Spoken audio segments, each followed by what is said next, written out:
TIFU by repeatedly shooting my boss in the head. This happened a few days ago. Went paintballing with my office colleagues as an end-of-year celebration. In a game, I ran to the edge of the arena hoping to flank the other team. Two people on the other team had the same idea, and we found ourselves in a standoff behind some wooden cover. I shot the first person quickly, and they called their hit and went away. It was then between me and one other guy. I am going to call him Dave. Instead of wearing a full helmet, Dave wore only a mask which left the rear and top side of his head uncovered. Unluckily for him, the top of head was visible to me through a slit in his wooden cover. I considered for a moment what to do. Do I shoot him in the head and cause immense pain and agony? Do I wait for a shot against a more protected part of his body? In the end I thought I only need to shoot him once for him and I to be on our way. And by wearing a mask and not a helmet, he full well knew what could happen. So I steadied my aim and shot him through the gap in the wood clean onto the top of his head. I heard a scream, "Ah, you bastard," quote, but he didn't call the hit. He didn't even move from his position. So I shouted, "Call your hit," but he didn't respond. I am sure he heard me because I saw his head turn slightly when I spoke. But he didn't call his hit. So I shot him again, and again, and again, in the exact same spot on the top of his head. With each shot he let out a grunt, but did not call his hit. It was kind of satisfying actually, seeing the paintballs explode on the top of his head. At this point his head is a yellow-red paintballing mess. But yet he still does not call his hit.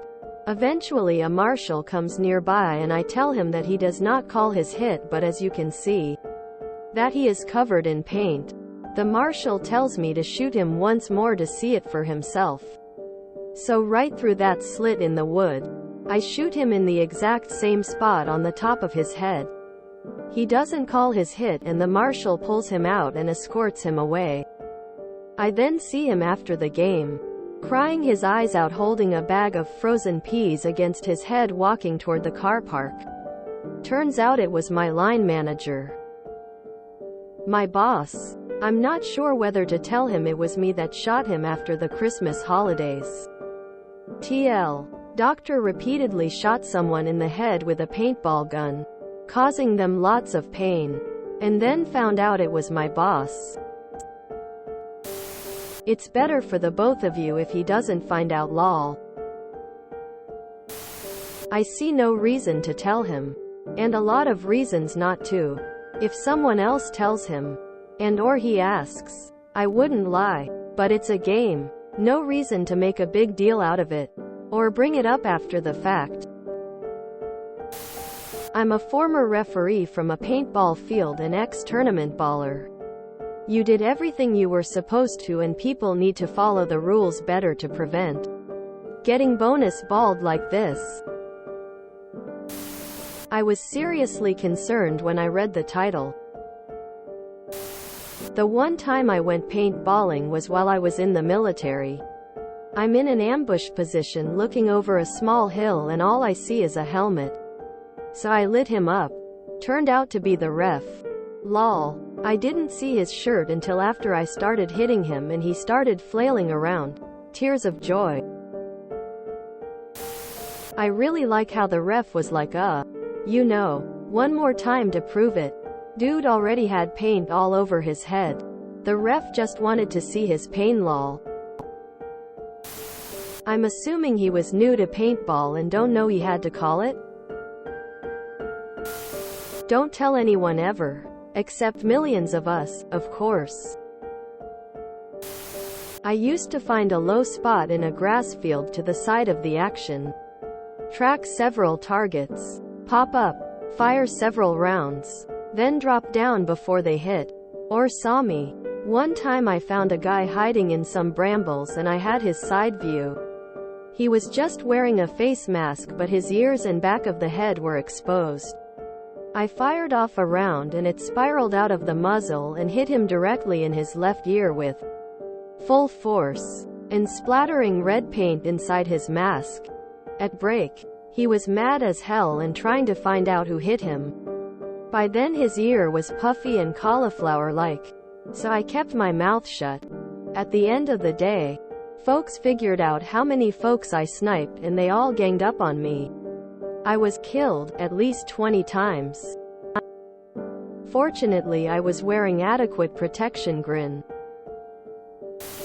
Was he continuing to play, or were you just shooting his now lifeless, supine corpse? Well, he is a boss. Maybe you needed to down a life bar or something. XD. Take the initiative. On Monday, complained to him that some tool shot you in the head. And it was such a low blow. Wait for the inevitable agreement and response. Then you in the clear. I got shot in the knee while paintballing and it was agony. So being shot 10 times in the head has to be excruciating. If he finds out it was you, then I'm not sure you'll live to see the end of the day. This sounds like a deleted scene from The Office. Leave the game on the field. If anyone else brings it up, tell them that it was a good time for the whole team, but leave it on the field. Well, it could potentially ruin your work mood a lot, so don't tell anybody, and if you get asked, just say, "Dunno who was." You will practice speaking in a subtle accent from now on. Even a slight change in tone or pacing will do. Boss will be on high alert looking for the person who shot him. And all he has to go on is, "Call your hit," replaying over and over in his mind. I mean, I would have assumed he was too hurt to call it. Don't tears of joy. If you ever resign, you should put in, "I know when to call a hit." If you enjoyed this video, please check out our playlists full of similar content. Epicaricast is like doom scrolling for your ears. Please like, share, and subscribe.